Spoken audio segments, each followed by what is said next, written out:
तो स्टार्ट कर रहे हैं आईएएस प्रीलिम्स टेस्ट सीरीज की। कौन से हम बात कर रहे हैं यहाँ पे, बायजूस एग्जाम प्रेप की। अनअकैडमी की तो टेस्ट चला रही है, साथ में चल रहा है, साथ ही साथ अभी बायजूस का भी चल रहा है। ठीक है, ये मॉक टेस्ट सीरीज में है, ये मॉक टेस्ट सीरीज में है और वो फुल लेंथ टेस्ट सीरीज में है। उसका जो प्लेलिस्ट है वो ये मॉक टेस्ट है, वो भी मॉक टेस्ट है, उसका नाम अलग रखा हूँ यार कि कंफ्यूजन ना हो दोनों में डिफरेंस। ओके, तो ये GS paper, GS mock number 4 है। ठीक है, तो पार्ट 1 पार्ट 2 में आता जैसे कि आता रहता है, तो उसी तरह यहाँ भी आएगा। सो ये इंपॉर्टेंट होते हैं भाई, जो कि प्रीलिम्स के होता है। प्रीलिम्स पे सिर्फ पढ़ना जरूरी होता है भाई। Practice is the key to excel any competitive exam, because exam के अंदर यही हालात होगी जो अभी आप करोगे, जैसा आप भैया करोगे एग्जाम में वैसे ही होगा। सो सबसे पहला क्वेश्चन है, which one of the following best describe the term dolines. Dolines किसको बोलते हैं? A smooth oval shaped ridge like feature composed of glacial tills, sands and gravels। ये गलत है यार। डोलिन्स जो होते हैं वो सिंक होल होते हैं इन कास्ट टोपोग्राफी।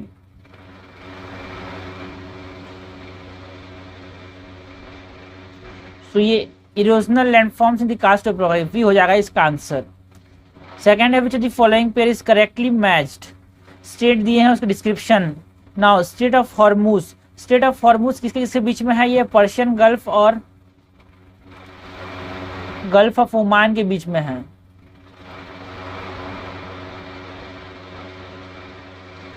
ना। और जो रेड सी है और जो गल्फ ऑफ एडन है, इसके बीच में कौन सा स्टेट है? ब्लब अल दीव। तो फर्स्ट इज इनकरेक्ट। हमसे पूछा है correctly correct. Okay, Kerch strait किसके किसके बीच में है? Aegean C and sea of Marmara बोल रहा है यार ये। No, Kerch strait is between the sea of Azov and, so this is incorrect. It is between the sea of Azov and black C.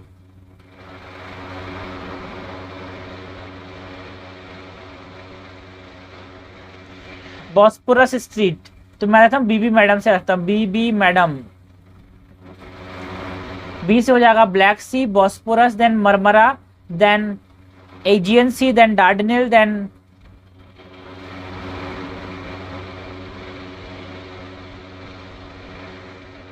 Mediterranean Sea. Okay, so Bosphorus connect करता है Black Sea को strait of Marmara, Sea of Marmara से, बिल्कुल सही है। Dardanelles link between Sea of Azov and black Sea, गलत है, because डार्डनेल जो है वो किसके किसके बीच में है? Dardanelles is between Aegean C and Mediterranean Sea. It is between Aegean C and Mediterranean Sea. So answer correct हमारे पास बी हो जाएगा, सी पर सिर्फ 3। क्वेश्चन नंबर 3 है, with reference to north plain of India consider the following statement. Northern plains are zonal soils. No, zone मतलब इनमें क्या है? सॉइल का स्ट्रेटिफिकेशन प्रेजेंट है क्या? लेयरिंग सॉइल का प्रेजेंट है क्या? दिखता है क्या? नहीं दिखता, बिकॉज वहां पे जो एलुवियल है ना, वो आते जाते यहाँ पे दिखता नहीं है। यहाँ पे क्या नहीं होता? यहाँ पे दिखता नहीं है। क्या नहीं दिखता? यहाँ पे जो सॉइल का लेयर दिखते नहीं। So it is a zonal, not zonal, it is a zonal. Zones नहीं दिखते। So first is incorrect, first is incorrect. तो हमसे करेक्ट पूछा है तो मैंने इसको हटा दिया, इसको हटा दिया, इसको हटा दिया, इससे क्या बचा? B, 2 and 3 only. So elimination is the key to excel in prelims. Bhabar, Bhabar is 8 to 10 kilometre wide belt with deposit of heavy material like rock and boulders, बिल्कुल सही है। Terai is a marshy region with no demarcated channel for river, बिल्कुल सही। यहाँ पे river आते हैं, गायब हो जाते हैं, फिर अचानक से निकलते हैं।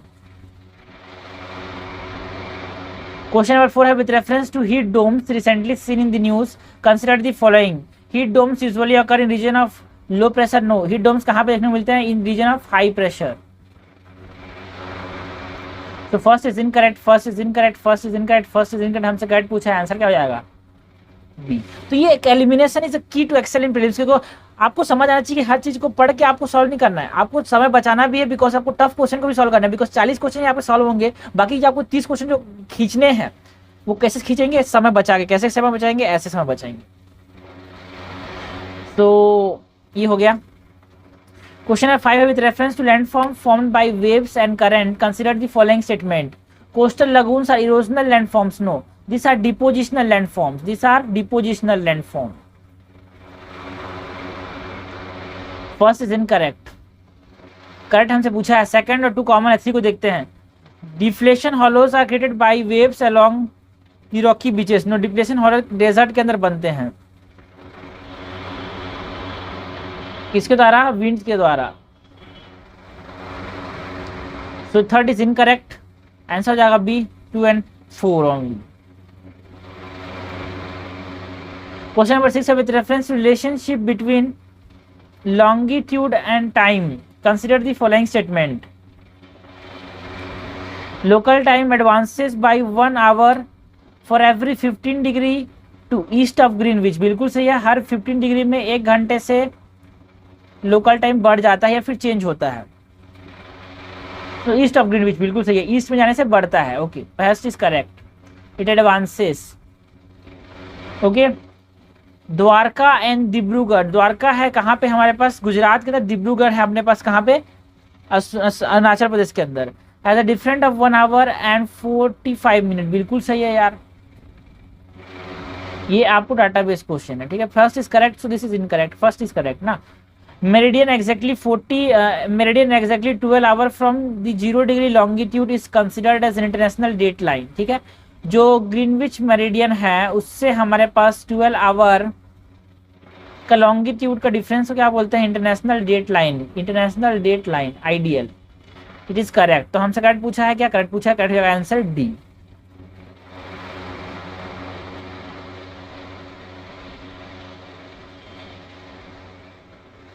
क्वेश्चन नंबर 8 है, सॉरी 7 है। Consider the following pairs. कुछ वेटलैंड्स दिए हैं हमको, इसके लोकेशन के साथ इसको मैच करना है, ठीक है। सबसे पहले हमारे पास क्या है? रेणुका वेटलैंड। क्या हिमाचल प्रदेश में रेणुका वेटलैंड? बिल्कुल सही है, Renuka wetland is in Himachal Pradesh. Vembanad wetland, Vembanad Kol wetland, Vembanad Kol wetland is not in Tamil Nadu, it is in Kerala. And Pichavaram mangrove कहाँ पे है? पंचावरम मैनग्रूव एक वेटलैंड है जो कि कहाँ पे? आंध्र प्रदेश के अंदर है क्या? नहीं, तमिलनाडु के अंदर है। करेक्टली मैच पूछा है, करेक्टली मैच यहाँ पे सिर्फ और सिर्फ फर्स्ट पेयर, एक ही पेयर, तो ओनली 1 पेयर इज करेक्ट। आगे बढ़ते हैं, क्वेश्चन नंबर 8 देखते हैं। With reference to phytoremediation using hyperaccumulation. हमको बात करनी है फाइटो रिमीडिएशन की with reference to hyperaccumulator plant. Consider the following statements. First, genetically modified plants are employed since naturally occurring plants do not have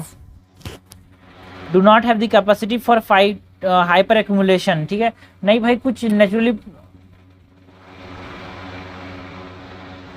गलत है बिल्कुल, because कुछ naturally occurring plants हैं, इनके पास भी फाइटो एक्यूमुलेशन की, हाइपर एक्यूमुलेशन की प्रॉपर्टी कैपेसिटी होती है। Okay, so naturally occurring plants they also have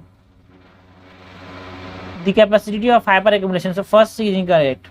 मेटलेट and organic contaminants can be remove using hyperaccumulation. ये गलत है, बिकॉज मेटलेट को तो रिमूव कर सकते हो बट ऑर्गेनिक कंटामिनेंट्स को रिमूव नहीं कर सकते, बिकॉज ये ऑर्गेनिक कंटामिनेंट्स क्या होते हैं? मेटाबोलाइज हो जाते हैं, so they cannot be removed with the help of hyper accumulator plants। Correct पूछा है, दोनों इनकरेक्ट है, तो आंसर आएगा डी। क्वेश्चन नंबर 9 है with reference to marine protected areas consider the following statements. First, marine protected areas are notified under the Biological Diversity Act 2002. No, these are notified under the Wildlife Protection Act of 1972. So first is incorrect.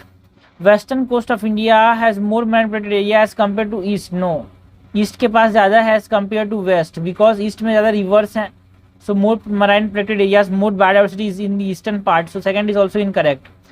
Marine protected areas completely ban human activity are absolute word। absolute word होने के chances होते हैं गलत। Okay, absolute word जहाँ भी थोड़ा सतर्क हो जाओ, और 19% चांसेस ये कि गलत हो जा रही है, यहाँ पे गलत ही है। हमसे इनकरेक्ट पूछा तो इनकरेक्ट सब के सब इनकरेक्ट है, यहाँ पे आंसर हो जाएगा D. With reference to initiative to assure energy efficiency in steel sector across the world seen in the news, consider the following statement. The use of scrap help in lowering the energy used in making steel. बिल्कुल से scarf को इस्तेमाल करने से energy कम इस्तेमाल होती है। Electric arc furnace always produce, याद देखो always, extreme word, always, always, never, except, completely, no, only, ये सब एब्सोल्यूट वर्ड होते हैं। तो यहाँ पे गलत होने के चांसेस होते हैं, यहाँ पे गलत ही है, 99% चांसेस गलत होती है, यहाँ पे गलत ही है भाई। इलेक्ट्रिक आर्क फर्नेस को सिर्फ और सिर्फ ग्रीन स्टील बनने always produce green steel boron, green steel के अलावा भी चीज़ें प्रोड्यूस करता है, सो दिस इज इनकरेक्ट। क्या प्रोड्यूस करता है? हर चीज़ को देखो भाई, एस्पिरेंट लोग जो हर चीज़ को पीएचडी करने नहीं बैठना है अपने को, समझ रहे हो ना कि एस्पिरेंट है, हम लोग को सॉल्व करना, आगे बढ़ना है, एग्जाम के बाद एग्जाम क्रैक करना अपना एम है भाई, सारा सीखना एम नहीं है। Blast furnace primarily use coke to supply the energy needed to heat up the metal, बिल्कुल सही है। ब्लास्ट फर्नेस में क्या होता है? कोक सप्लाई होता है, करेक्ट पूछा है, करेक्ट हो जाएगा 1 and 3 ओनली।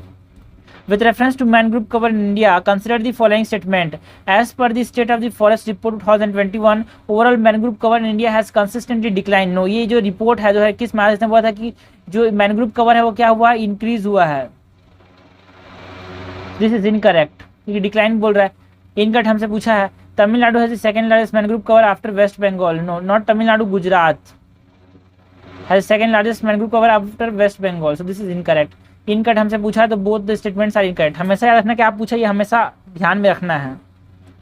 क्वेश्चन नंबर 12 है which among the following states best describe the term sky glow recently seen in the news.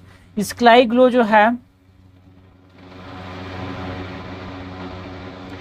ना, तो ये जो था हमारे पास हानले लद्दाख में क्या बनाया? डार्क स्काई रिजर्व बनाया, उसके रेफरेंस में यहाँ पे ये स्काई ग्लो की बात की जाती थी। So it is an increase in the apparent brightness of the night sky that can serve to reduce visibility for astronomical observation, बिल्कुल सही है। उसीलिए तो अंधेरे में हमने जो जहाँ पॉल्यूशन नहीं है, लाइट पॉल्यूशन कम है, वहाँ पे हमने क्या किया? अपना ऑब्जर्वेटरी बनाया है भाई, हानले लद्दाख के अंदर। Okay, so B is the correct answer with reference to sky glow. With reference to eutrophication, consider the following statement. It is a natural aging of lake by nutrient enrichment of its water. बिल्कुल सही है यार।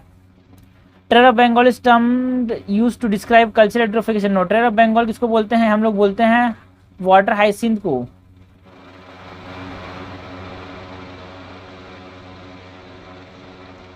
This is incorrect. Overstimulated growth and decay of algae during the eutrophication increase the dissolve oxygen, sorry, it decrease the dissolve oxygen, so this is incorrect. Correct हमसे पूछा है, correct क्या जाएगा? 1 only, option number A is correct. Question number 14 है which among the following option is related to the term Krem Puri recently seen the news. So what is Krem Puri? देखो भाई, कुछ चीजें हैं जो एग्जाम से बाहर जाके करंट अफेयर में थी। So it is the longest sandstone cave which is located in Meghalaya.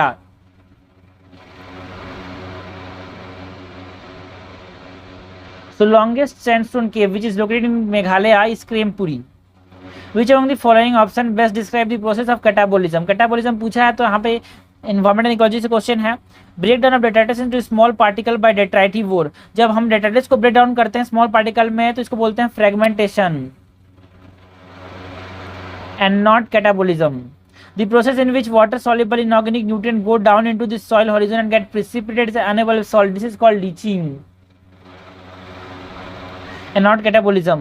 Bacterial and fungal enzymes, वहाँ पे enzymes की बात रहेगी तो वहाँ पे catabolism की बात होगी। Bacterial and fungal enzymes degrade detritus into smaller inorganic substance.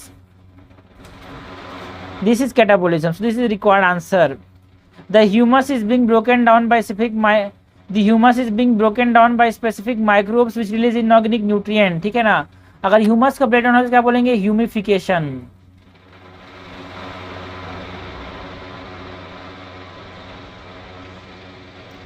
सो सब गलत है, आंसर जाएगा सी।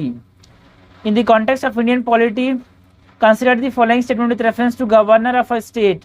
Power to summon the legislative council is not solely vested in the governor of the state because governor is bound to the aid and advice of the council of minister. So it is not solely on the governor. तो council of minister बोलेंगे कि summon कर तो समन करना पड़ेगा। This is correct. Article 175 of the Constitution provide for the right of the governor to send messages to legislature of a state with respect to a pending bill in the house of the legislature. बिल्कुल सही है। Legislature में pending bill है उसको vote करने के लिए message भेजता है कॉन्स्टिट्यूशन आर्टिकल 175 के अंदर गवर्नर किसको? स्टेट लेजिस्लेचर को। करेक्ट हमसे पूछा है, करेक्ट जाएगा both 1 and 2, option number C is correct. Question number 17 है which among the following statement with reference to cooperative societies is incorrect. Cooperative societies के बारे में गलत बताना है। Right to form cooperative societies is fundamental right under article 19 of the Indian constitution, बिल्कुल सही है। Only the law made by the parliament of India are applicable to multi state cooperative societies and societies with in union territories, बिल्कुल सही है। जो जो parliament ने जो लॉ बनाया है वही मल्टी स्टेट कोऑपरेटिव सोसाइटीज पे काम करेगा, और यूनियन टेरिटरीज में जो कोऑपरेटिव उनमें काम करेगा, जो लोकल कोऑपरेटिव सोसाइटीज उन पे काम नहीं करेगा भाई पार्लियामेंट का law. Question number statement number C है, option number C, provision of part 9B of Indian constitution is applicable to local cooperative societies in the state. देखो पार्ट 9B ऐड किया गया under the 97th constitutional amendment act, ठीक है। अभी जो है ये बोलता है कि जो लॉ है पार्लियामेंट का ये एप्लीकेबल होगा मल्टी स्टेट कोऑपरेटिव सोसाइटीज में, नॉट लोकल कोऑपरेटिव सोसाइटीज में। जो पार्ट 9B है वो एप्लीकेबल तो है, but it applicable in multi state cooperative societies and not in local cooperative societies. So C is incorrect and we required the incorrect statement. So यहाँ पे answer हमसे पूछा है, आंसर जाएगा C, cooperative societies do not come under the ambit of right to information act 2005। बिल्कुल सही है, supreme court ने साफ साफ बोला है कि जो कोऑपरेटिव सोसाइटीज है they do not come under the right to information act 2005। Question number 18 है, consider the following statement with reference to Indian constitution. English will be the official language of the state unless the state legislature does not adopt any language as the official language of the state. बिल्कुल सही है। The president of India can direct a state to adopt a language as the official language of the state. बिल्कुल सही, direct कर सकता है, direct president. The governor with the consent of the president of India can authorize the use of official language of the state in the proceedings. The governor with the consent of president of India can authorize the use of official language of the state in the proceedings, judgment and order of the high court। ये गलत है, because जो governor है वो president की consent लेके proceedings को official language में करवा सकता है, but not the judgement and the orders, वो तो इंग्लिश में ही होंगे। करेक्ट हमसे पूछा है भाई, first and second is correct, third is incorrect, so the answer is what, answer is D. Question number 19 है, consider the following statement with reference to business advisory committee of the Lok Sabha. Business advisory committee के लिए बताना है अपने को। Almost all section of the Lok Sabha are represented on the committee. बिल्कुल सही है। The decision reach by the committee are always unanimous. अनएनिमियस का मतलब क्या होता है, कंसेंट, एग्रीमेंट, और बोले तो ऑल एग्रीड। जब सब एग्रीड होंगे तभी यहाँ पे डिसीजन लिया जाता है। And representative of the collective view of the house. Okay, so this is also correct. The committee regulated the programme and time table of the house. ये जो बिजनेस एडवाइजरी कमिटी है वो हाउस के time table को और programme को regulate करते हैं। देखो ये प्रीवियस क्वेश्चन ऐसा आया था, इसीलिए यहाँ पे हमसे पूछा गया है इस तरह से question. The committee consist of 15 members. याद रखना जो बिजनेस एडवाइजरी कमिटी है इसमें कितने मेंबर्स होते हैं, 15 मेंबर्स, इंक्लूडिंग द स्पीकर। जहाँ पे स्पीकर जिसका मेंबर बन जाएगा वो एक्स ऑफिशियल चेयरमैन कहलाएगा। ये स्पीकर के पास पावर होता है, स्पीकर का ये वैल्यू है, स्पीकर का ये इज्जत दिया जाता है इतना। दिस इज करेक्ट, हमसे करेक्ट पूछा है भाई, करेक्ट क्या हो जाएगा, all the 4 statements are correct. Question number 20 है, which of the following statements with reference to the government of India act 1935 is correct. The act divided the power between the centre and unit into 2 list. ये तो 1919 का जो government of India act उसने बोला था। The act allowed for the emergence of popularly elected provincial legislature. बिल्कुल सही है, यहाँ पे इलेक्शन की बात की जाती है प्रोविंशियल लेजिस्लेचर में। This through this act franchise was expanded to 60% of the population. भाई उस अंग्रेज जमाने में 60% पॉपुलेशन देंगे क्या, 3 से 4% जो एजुकेटेड उन्हीं को मिलता था क्या वोट करने का अधिकार। The act provide for the establishment of the Federal Service Commission and Provision Service Commission only, not only, और भी था, यूनियन पब्लिक सर्विस कमीशन था, मतलब और भी था। ओनली वाला स्टेटमेंट जनरली क्या होता है, गलत होते हैं, यहाँ पे गलत ही है भाई, सोचना नहीं होता मैक्सिमम समय। सोचते रहोगे तो अरे भाई आप यूपीएससी में हर चीज़ बता दोगे तो यूपीएससी को यूपीएससी क्यों बोलेंगे। सो दिस इज करेक्ट। 21 है, in the context of Indian politics consider the following statement. Parole, देखो मैं कहता हूँ परोल मतलब पी को ऐसे कर देंगे तो बी वैसे बनता है, ये डी है लेकिन बी बन जाएगा। परोल मतलब बिहेवियर, बिहेवियर के बेसिस में हमारे पास क्या दे रहे हैं, उसको थोड़ा सा माफी दे रहे हैं। So parole is a system of releasing a prisoner with suspension of the suspend, so suspension of the sentence usually subject to the behavior of the, वो पहले गुनहगार था लेकिन उसको अपनी गलती की सजा, अपने गलती की उसको पछतावा हुआ, वो अच्छा आदमी बन गया तो उसको हम क्या देते हैं, परोल प्रोवाइड कर देते हैं। और परोल कौन प्रोवाइड करता है भाई, ये होम सेक्रेटरी। एंड फरलॉग क्या होता है, फरलॉग मतलब बहुत समय तक आदमी को प्रिजन में रखे रखे, जेल में रखे रखे, उसका दिमाग खराब हो जाता है, इसीलिए उसको थोड़ी देर के लिए घर में लोगों से मिल के आ जा बोल के छुट्टी मिलती है। हमारे फरलॉग न्यूज़ में था, राम रहीम को फरलॉग मिला इसलिए। सो यहाँ पे क्वेश्चन हमसे पूछा गया है, तो इसमें क्या होता है, रिमिशन ऑफ हर सेंटेंस। बिल्कुल period of furlough granted to a prisoner is treated as remission of her sentence. Remission मतलब थोड़ा सा कम करना, बिल्कुल सही है, ये भी सही है, ये भी सही है। The granting authority for furlough is deputy home secretary. यहाँ पे मैंने होम सेक्रेटरी बोला, डिप्यूटी होम सेक्रेटरी देता है ना। फरलॉग कौन देता है, सॉरी परोल कौन देता है, परोल देता है deputy home secretary. Okay, deputy home secretary की parole of the state government where the furlough कौन देता है भाई, deputy inspector general of prison. Correct पूछा है भाई, करेक्ट क्या है, तीनों के तीनों स्टेटमेंट्स करेक्ट है, तो आंसर हो जाएगा C. Consider the following statements with reference to national capital territory of Delhi. The chief minister of Delhi is appointed by the president, बिल्कुल सही है। और उसके बाद जो मिनिस्टर्स होंगे वो प्रेसिडेंट अपॉइंट करेगा चीफ मिनिस्टर के कहने पे। The declaration of the president, देखो ये 61st कॉन्स्टिट्यूशनल अमेंडमेंट एक्ट जो हुआ था ना, उसके अंदर ये सब प्रोविजंस आए थे, 1991 में हुआ था, ठीक है।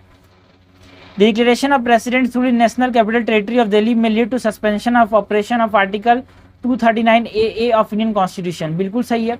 जो आर्टिकल 239 AA है ये बोलता है कि कॉन्स्टिट्यूशनल मशीनरी का ब्रेकडाउन हो गया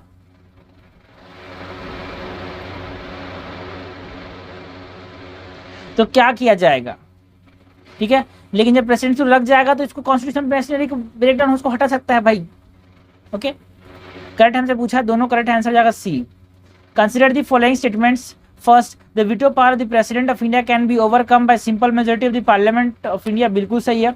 unlike the president of India, an Indian president can indefinitely delay a decision with respect to bill passed by the parliament, बिल्कुल सही है। इसको बोलते हैं पॉकेट वीटो, अपने जेब में डाल देगा पता नहीं, not act. This is also correct, हमसे करेक्ट पूछा, करेक्ट जाएगा सी, both 1 and 2। The term great resignation is a recent buzzword impacting global economies. Which of the following best describe this term? It is a phenomenon where record number of people are leaving their jobs because of the fear of upcoming recession. No, this is not correct. It is a phenomenon where record number of people are leaving their jobs after COVID-19 pandemic. इनके बिल्कुल सही है। COVID-19 pandemic इंडियड खत्म होने के बाद बहुत सारे लोग अपना जो जॉब छोड़ रहे हैं, है ना, उसको क्या बोला जा रहा है, great resignation.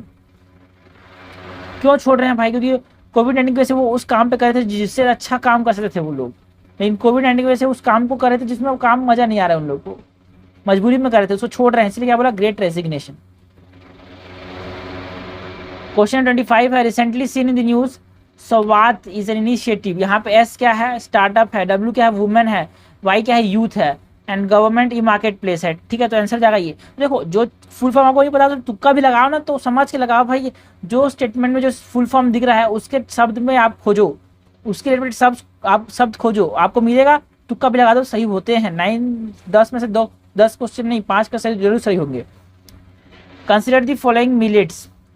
पोरोसो millets, foxtail millets, little millets, pearl millet, kodo millets. Which of the above categorize minor millet. देखो मेजर में कौन है, ज्वार, बाजरा, रागी, ठीक है। Bajra is a major millet, तो मैं ये बाजरा को हटा दिया, 4th यहाँ से हटा दिया, यहाँ से हटा दिया, यहाँ से हटा दिया, आंसर क्या बचा, डी। तो इस तरीके से जिस क्वेश्चन के बारे में आपको ना जाना उसको आंसर ऐसे निकाला जाता है। क्वेश्चन नंबर 77 है, which of the following statement about urban 20 platform is are correct. Urban 20 के बारे में हमको करेक्ट बताना है। The Urban 20 platform are platform for cities of G20 countries to discuss various issues of urban development including climate change and social inclusion, बिल्कुल सही है। The U20 facilitate a dialogue between national and local government, बिल्कुल सही है।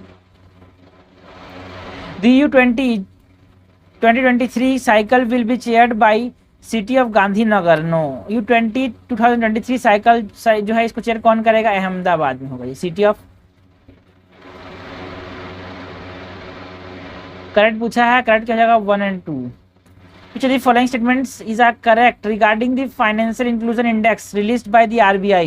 It captured the extent of financial inclusion across India by covering details of banking, investment, insurance portal as well as prison sector, बिल्कुल सही है। Index comprise 3 parameter, access, usage and equality. जो FI index है, financial inclusion index है, उसमें 3 parameter होते हैं, access, usage and quality. The index has been constructed with the base year 2011-12। इसका बेस ईयर 11-12 नहीं है। और ये जो फाइनेंशियल इंक्लूजन इंडेक्स है वो बेस ईयर के रेफरेंस में नहीं मेजर किया था, ईयर आफ्टर ईयर भेजा गया था, इसका कोई भी बेस ईयर नहीं है। ईयर आफ्टर ईयर मेजर किया जाता है, तो इसी खास बात है, इसलिए यहाँ पे क्वेश्चन पूछा गया, लोग गलती करेंगे बोल के। The FI index, that is Financial Inclusion Index for the financial year 2021-22 has improved from 2020-21। बिल्कुल से, बिकॉज उस समय कोरोना के समय हमारे पास फाइनेंशियल इंक्लूजन उतना हो नहीं पाया था, लेकिन 2021-22 में फाइनेंशियल इंक्लूजन हुआ, इसलिए वो बढ़ा। दिस इज करेक्ट, हमसे करेक्ट पूछा है, करेक्ट हो जाएगा 1 to 4। If the government puts a certain category of investment fund instrument in EEE status, what is the impact of such a decision? The investment will now qualify for an exemption. Part of salary that is equal to invested amount is not taxable। बिल्कुल सही है, जो invested amount है वो taxable नहीं होता, ये सही है। EEE स्टेटस की बात करनी है। What is EEE? EEE का फुल फॉर्म क्या है? एग्जेम्प्ट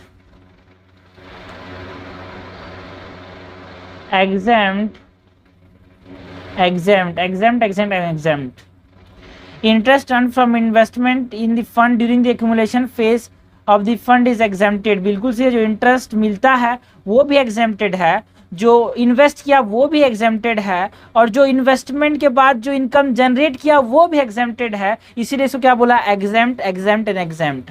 सो ये भी करेक्ट है, ये भी करेक्ट है। करेक्ट हमसे पूछा है, करेक्ट हो जाएगा D.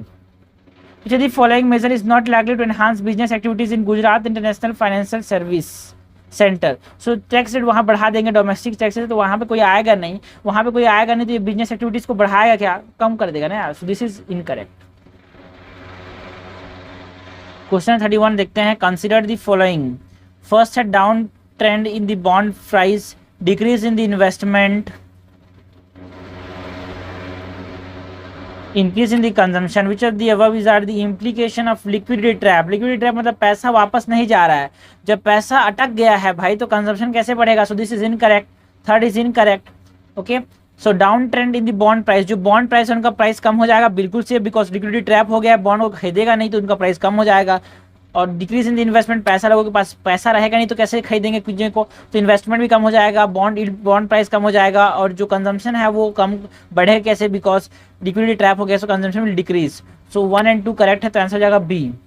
With reference to debt recovery tribunal, consider the following statement: the primary function is to recover bad debt of banks and financial institution। बिल्कुल सही है, जो डेट रिकवरी ट्राइब्यूनल्स है उनका प्राइमरी एम क्या है, उनका मुख्य एम क्या है? ये है कि ये क्या करना चाहते हैं? रिकवरी करना चाहते हैं वो डेट जो कि फाइनेंशियल इंस्टीट्यूशन में फंस गया है। बैड डेट मतलब पैसा ले तो लिए हैं लेकिन चुका नहीं रहे हैं, उनको रिकवर करने का काम है डेट रिकवरी ट्राइब्यूनल का। सो this is correct. They can impose penalties on the lander for unfair practice. नहीं, ये पेनल्टीज नहीं लगा सकते। देखो, पेनल्टी लगाना बहुत बड़ी बात होती है, और आपको छोटी मोटी एजेंसीज को, छोटी मोटी चीज़ों को इसके इतनी बड़ी ताकत नहीं देती, ठीक है ना? तो आप थोड़ा दिमाग भी लगाओगे तो आपको समझ आएगा कि हाँ ये गलत है यार। And insolvency and bankruptcy code gives power to, that is debt recovery tribunals, to consider cases of bankruptcy of a company, no, not of a company, bankruptcy of an individual, an unlimited liability partnership, not limited, unlimited liability partnership, unlimited liability partnership। so this is also incorrect, हमसे incorrect पूछा है, incorrect दो statements हैं, that is second and third। Which among the following statements with reference to Ajanta cave is incorrect? हमको अजंता केव के बारे में बताना है। The early paintings, अजंता केव हम लोग 3rd century BC में बनाया गया था। The early paintings of Buddha in the cave appear in animal form। बिल्कुल सही है यार, early paintings animal form में है। The sculptures of Ajanta are all monolith, all याद रखना, यहाँ पे all है, extreme word है, but it is correct। The cave are horseshoe shape very near the Krishna river। No, वघोरा, यहाँ पे वघोरा नदी है। बहुत इंपॉर्टेंट स्टेटमेंट है यार, जो अजंता केव है वो कृष्णा नदी के बगल में नहीं है, वघोरा रिवर के बगल में है, ठीक है ना? दिस इज इनकरेक्ट, हमसे इनकरेक्ट तो पूछा है ना? इस केव में चैत्य है, विहारा है एंड सुपा है। वीआर से ना, viharas are resident place and chaityas for chanting, chaityas for chanting mantras, and viharas are the residential. VR से रखना वर्चुअल रियलिटी, वीआर से viharas are for residence. So this is correct, but this is not in the near the Krishna river, it is near the Waghora river. So third incorrect है, हमसे incorrect तो पूछा है, incorrect हो जाएगा सी। क्वेश्चन नंबर 34 है, with reference to cultural tradition of India which one of the following statement is correct? इसको बोलते हैं current affair and art and culture का मिक्स्ड क्वेश्चन, जो कि परफेक्ट क्वेश्चन है, बॉक्स टफ क्वेश्चन है, आसान बनाया सकता है, अगर दिमाग लगाओ तो। कैसे? Festival of Lingo Jatra is celebrated by the Koyang tribe of Chhattisgarh. No, जो लिंगो जतरा का जो फेस्टिवल है, लिंगो जतरा जो फेस्टिवल है उसको कोयांग ट्राइब ने, इसको मारिया ट्राइब, मारिया ट्राइब जो है वो छत्तीसगढ़ की इसको परफॉर्म करते हैं। So this is incorrect. The traditional ritual dance of Garo tribe is Dhamal. No, Dhamal is the traditional ritual dance of Siddis, ये भी इनकरेक्ट हो जाएगा। Murung Myoko Dree Yangpang are festival celebrated by Apatani tribe. ये जो अपतनी ट्राइब है वो मारू म्याको ध्री यापंग फेस्टिवल को सेलिब्रेट करता है। ये अपतनी ट्राइब जो है वो अरुणाचल प्रदेश की ट्राइब है। सो दिस इज करेक्ट, हमसे करेक्ट तो पूछा है तो आंसर जाएगा सी। दी बरमारू, देखो लिखा है बरमौर यात्रा, the Barmaur Yatra is celebrated by Siddis. No, it is celebrated by Gaddis of Himachal Pradesh. Okay, जो कि पास्टलिस्ट कम्युनिटी है, पास्टलिस्ट ट्राइब है। Lavani of traditional folk art form is native to which of the following state. तो लवानी जो है वो मराठी लोग करते हैं भाई, महाराष्ट्र में फेमस है ये। Which one of the following option with reference to prehistoric cave painting found in Bhimbetka is incorrect. गलत पूछा गया है, याद रखना, हमेशा याद रखना। यहाँ पे तो हाईलाइट कर दिया गया है बट हमेशा हाईलाइट नहीं करेगा एग्जाम में, आपको हाईलाइट करना पड़ेगा कि इनकरेक्ट पूछा है कि करेक्ट पूछा है। The ancient cave art of Bhimbetka has painting of ostrich and giraffe like animal. बिल्कुल सी, ऑस्ट्रिच और जिराफ लाइक एनिमल का यहाँ पे पेंटिंग है। Largest number of painting in the cave belong to mesolithic period, because mesolithic period में थोड़ा बड़े सेटल्ड हो गए थे तो काम करने के लिए थोड़ा सा कम समय, मतलब काम करने ज़्यादा बर्डन नहीं था, तो खाली टाइम के लिए समय था, रिक्रिएशन के लिए समय था, मौज मस्ती करने के समय था, इसलिए पेंटिंग बनाया था इन्होंने। The painting at Bhimbetka are conspicuous in the absence of depiction of religious motives। यार ऐसा नहीं है, religious motives थे। absence की बात करें तो सुनने में लगेगा थोड़ा अजीब लगेगा ना, तो वहाँ पे दिमाग खटकेगा। आप वहाँ से क्वेश्चन बनाओगे ना तो आप ऐसे स्टेटमेंट पढ़ोगे तो दिमाग खटकेगा, तो यहाँ पे ये गलत ही है, because there is not an absence of depiction, there is religious depiction and religious motive का डिपिक्शन वहाँ पे है। Painting so emotion, fear, love and tenderness. बिल्कुल C, emotions of fear, love and tenderness देखने को मिलता है। हमसे क्वेश्चन ने पूछा इनकरेक्ट क्या हो जाएगा सी, तो यहाँ पे आंसर हो जाएगा सी। क्वेश्चन नंबर 37 है, in the context of ancient history of India the term anta and anika. Anta का मतलब क्या होता है? सफरिंग। सफरिंग हम लोग बात करें, सफरिंग दुखा, दुखा मतलब बुद्धिज्म में सफरिंग की बात की जाती है। एंड अनिका मीन्स सेल्फ,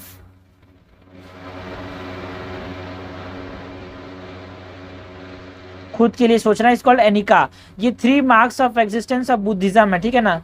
जो अनता और अनिका जो टर्म है ये सब बुद्धिज्म से रिलेटेड है।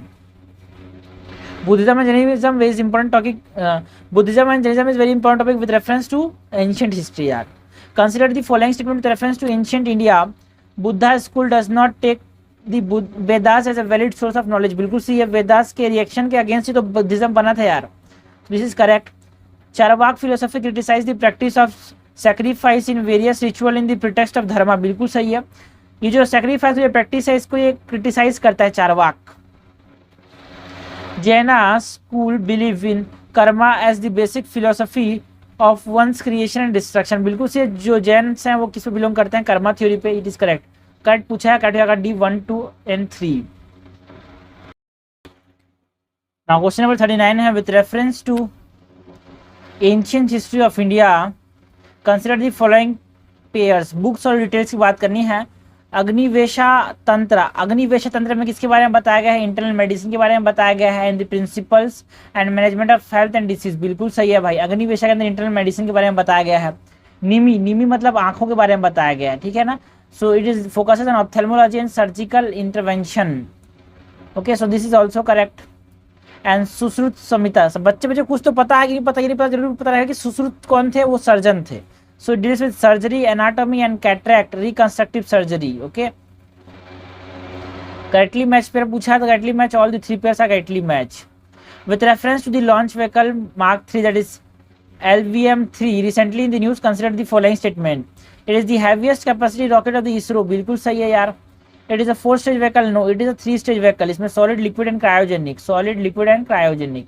Cryogenic में liquid hydrogen and liquid oxygen का इस्तेमाल होता है।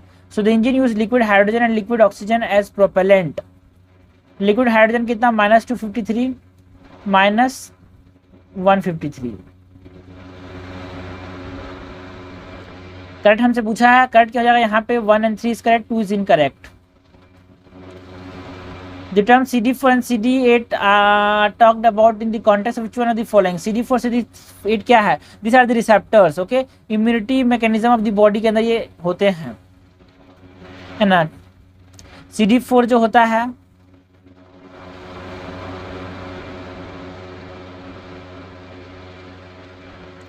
MHC 2 इसको देखता है, ठीक है, और MHC1 जो है CD8 को देखता है। सबकी फालतू चीज थोड़ी, बेसिक चीजें, बेसिक क्वेश्चन है भाई, बात ज़्यादा डिटेल में जाना है।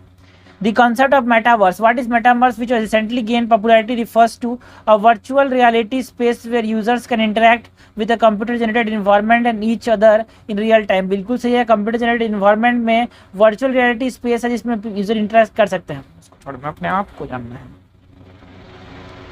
क्वेश्चन नंबर 43 है, consider the following vitamins. Vitamins की बात करनी है, which the following are fat soluble.